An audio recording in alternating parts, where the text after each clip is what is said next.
Alright, y'all. So this is part 3, okay? Because this is very long. So where we left off at was he was fired from the last hospital, well, all the hospitals that he worked in. They had to let him go. So when the, excuse me, the young man had passed away from HIV, I guess that was the last straw.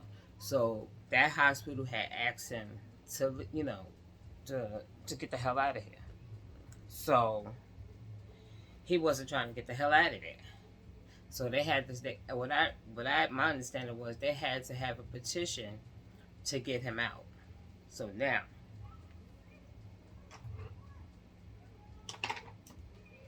I guess he's doing whatever he was doing, crookedness. So, like I said,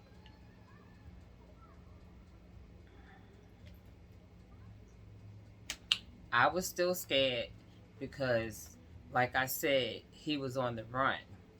So it felt like, oh my God, I should have never done it. Now this guy is gonna, hurt me.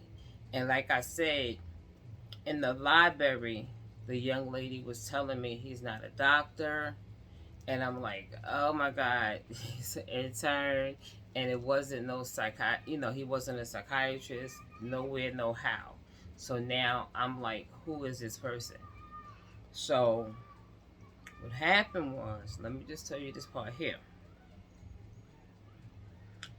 I had went to, no, I had to go downtown Brooklyn to victim services. So, right, I had to go downtown to victim services. So I had seen one of she's a lawyer. She's a lawyer for victim services. Don't ask me, y'all, but this is very important.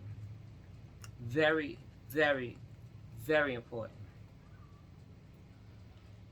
Once this young lady that worked in victim services seen that I was going to see a psychiatrist, even though she doesn't know me, she doesn't know why I'm going or whatever, she judged me. She judged me, y'all. And she literally said to her colleagues that she did not want to be left in the room with me.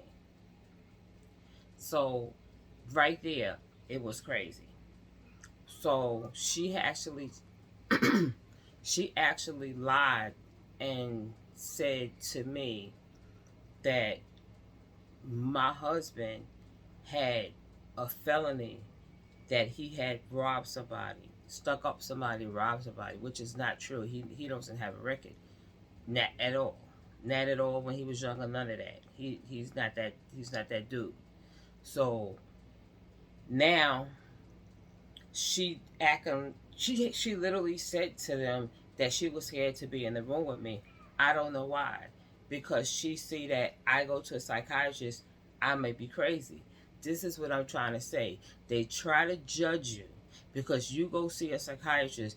That makes you crazy. That is not true. Why in the hell would I try to hurt her? This is just ridiculous right now. So now let's get to the good part. Where I live at right now, there is a housing court, like around on Broadway. So I happened to go in there one day, right? Because I know I said outside, it said something about lawyers, right? So I had went inside. So I was speaking to this woman. She was Jewish, and I had told her like what happened, and they have lawyers here. So happened a Jewish man was coming in, and he overheard my conversation. So he was like, "What did you just say?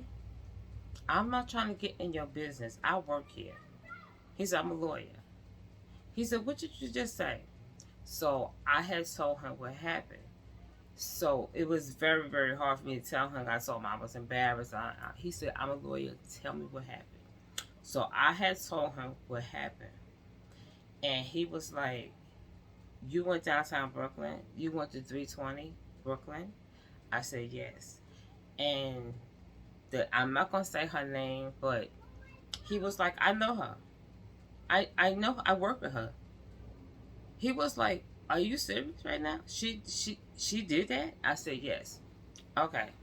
So now, I guess he called downtown Brooklyn and a whole bunch of stuff started. So now, I need Jesus, y'all. I need Jesus. I'm not saying that to be funny, but I need Jesus.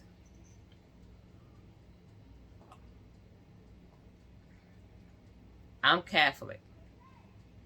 So, one day I was like, you know what? This is getting out of hand. This woman that works downtown, that's supposed to be for victim services, a lawyer, is treating me horribly. So I said, Wayne, can you take me to church? I go to a Catholic church, y'all, because I'm Catholic. So I get to the church. God is so good, y'all. God is so good.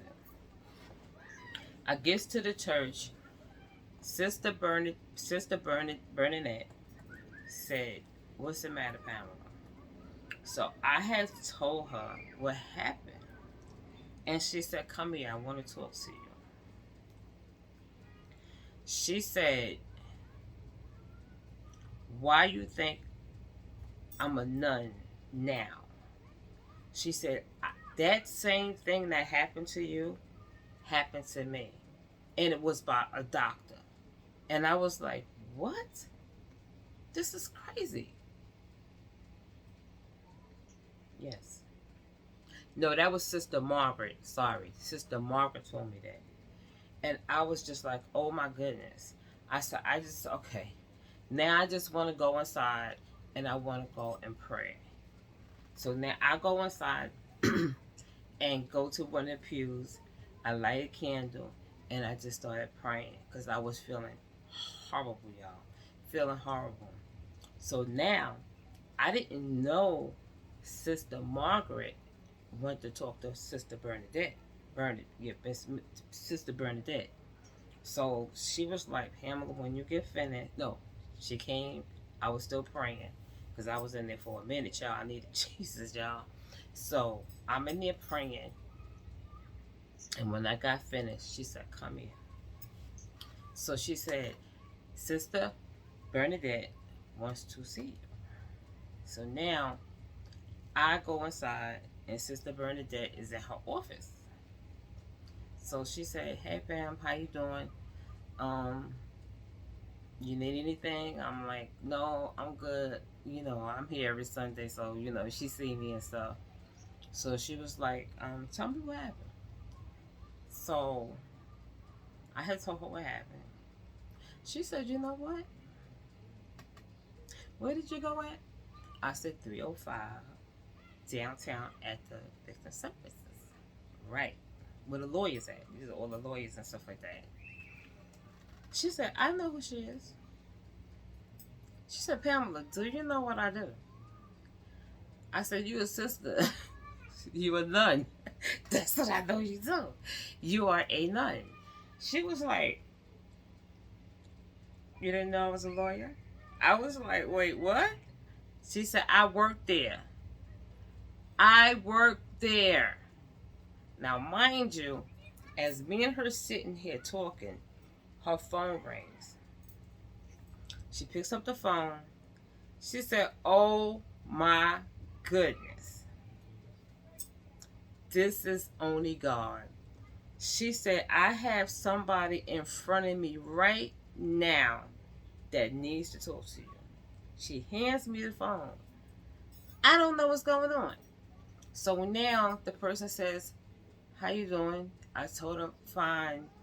And I explained to her what had happened. She was like, who is the lawyer that... I said the lawyer's name. She was like, do me a favor. I want you there at 9 o'clock in the morning. Okay? 9 o'clock in the morning. So I said, fine. So me and Sister Bernadette, we sat there. We talked about a lot of things. And she told me, don't you ever, ever be afraid to speak up. And I said, Sister Bernadette, this is why I went forward with it, but it seems like I did the wrong thing. She said, you did not do the wrong thing.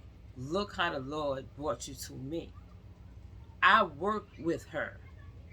I'm over her. So now, 9 o'clock in the morning comes. I just stroll on down there. They're waiting for me. I get up there. They got the chief, the chief, the other chief. So they at this big table. So I'm like, oh. She said, Pamela, what happened? This is the chief. So now I have to explain again what happened. So I'm not gonna say this because no, I'm just not gonna say that. Anyway, I explained to her what happened in detail. She looked over at the lawyer that was assigned to me, and she said, you think she lying? Now mind you, the room is filled with big time people in there. She looked at the lawyer and said, do you think she's lying? Look at her hands. Look how she's explaining what went on with her. Look at her. I said, ma'am, I have every day that I came there. I have the day it happened. And I went one time back there again. And that's when I spoke to the doctor and he told me, do not do anything until we get together. Me, the one that did it, and him. And I said, the next time I came, I spoke to this doctor. I called the doctor name. She was like, to the lawyer, do you have these papers? I said, I tried to give her all this information that I had in black and white. She said, where is that? So I said, she got it. They looked at her and said, you got the paperwork? She said, yeah, I have the paperwork. She was scared. Y'all should have seen her. She was scared. So she said, yeah, I have the paperwork. She said, did you make copies? She was like, no, ma'am. She said, get up right now and make copies of everything. How could you not believe her? Look at her. Anytime a person do explain to them the way I explain to them, she was like, this is crazy. She said, you're going to be all right. You're going to be, we got you now. We got you. So now, y'all, whew, I go home and I'm feeling good. A little bit. But Mr. Man, what's the matter? Come on, it's not a big deal. Sorry, y'all. So now, I'm feeling a little better. But Dr. John is still nowhere to be found. He's still on the run. So I said, oh my God, this man is still on the damn run. He is going to kill me. So now you know how you walk down the street and you looking and you looking and you looking. One time, I think I saw him. Now he know where I live. I don't know where he live, but I think one time.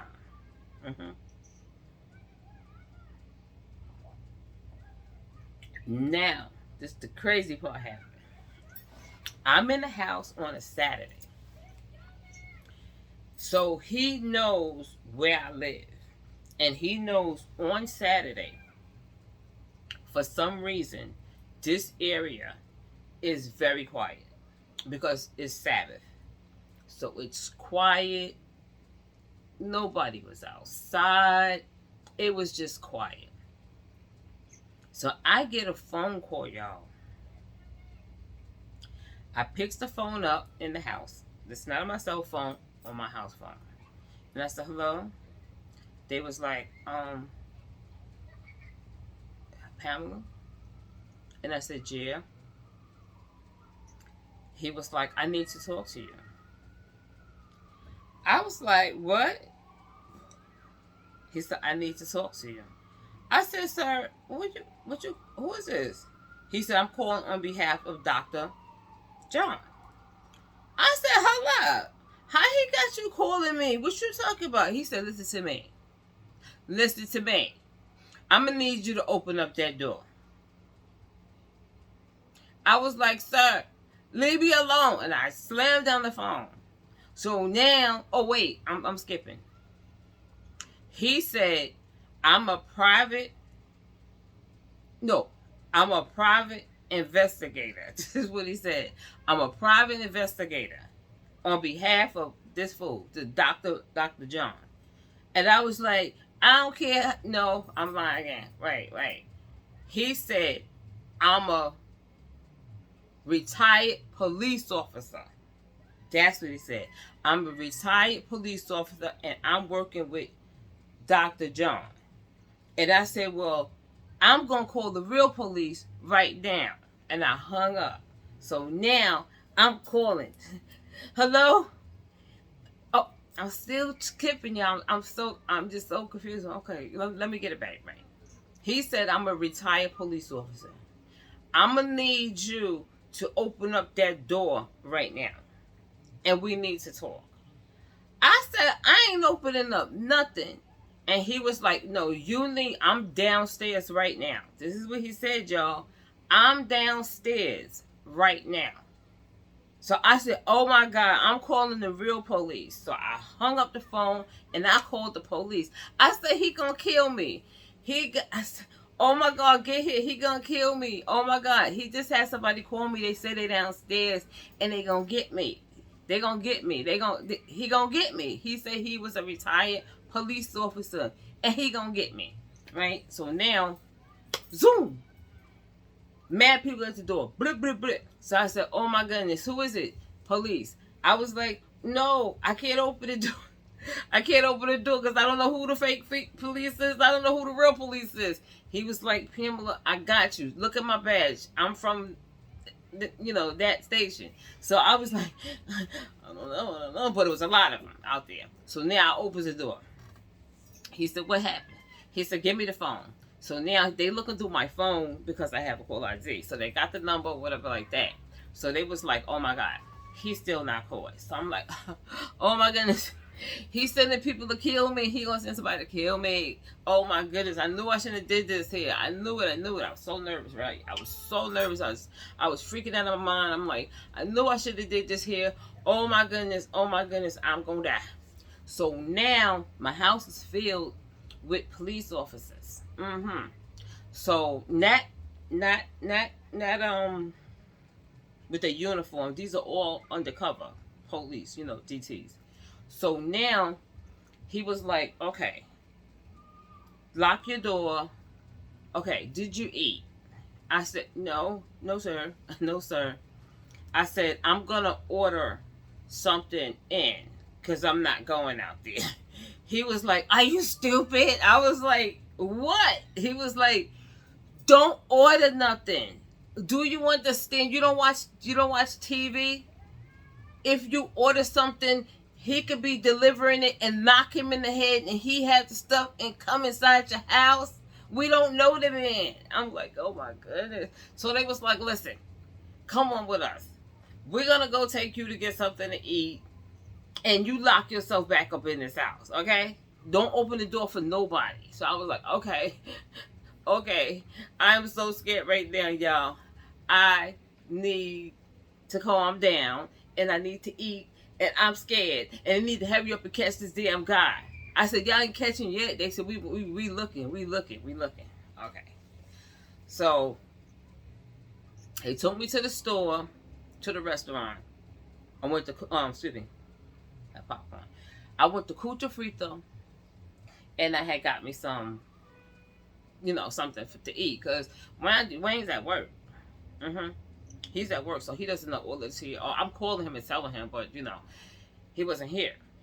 So they was like, listen, we're gonna take you to get something to eat, and I need you to get back in and lock yourself, put the locks. So they sent a locksmith to my house, and they put a safety, how you say, I have it on my door, a police lock. Sorry, they got the police lock, the thing that go across. They put that on my door. I was like, Lord Jesus, oh my goodness, this man gonna kill me.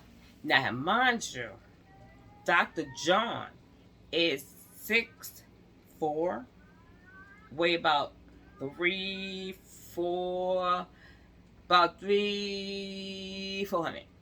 400. He's not fat, y'all.